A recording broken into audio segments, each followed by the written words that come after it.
एक सानो पहाडी गाउँमा एक रात अजुबा भयो। सेतो लुगा लगाएको, उल्टो खुट्टाको एक चुडेल आइमाई देखा पर्यो। चुडेल आयो, चुडेल आयो, घरभित्र जाऊ, छिटो बचाऊ बचाऊ, भाग्नुस्। हजुरआमा, नपाइयोस् बाहिर, खतरा छ। डराउनु पर्दैन, म हेर्छु। ए चुडेल, के चाहियो तँलाई यो गाउँमा? यो गाउँ अब मेरो हो। तेरो नाम के हो? नाम भन। नाम भनेको बेला झुटो बोल्न सक्दैनस्। मेरो नाम कसैले सोधेको छैन। तेरो नाम बिजुली हो छ, जो आफ्नो घर जलाएर भट्किरहेकी छस्।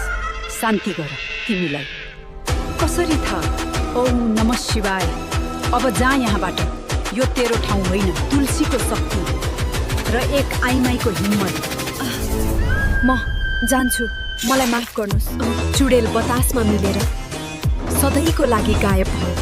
हजुरआमाले बचाउनु भयो। धन्यवाद हजुरआमा। हाम्रो गाउँ सुरक्षित छ। हजुरआमाको जय होस्। हजुरआमा जिन्दाबाद। डर्नु पर्दैन। मान्छेको हिम्मत नै सबभन्दा ठुलो शक्ति हो। र त्यो गाउँमा फेरि कहिल्यै चुडेल आएन।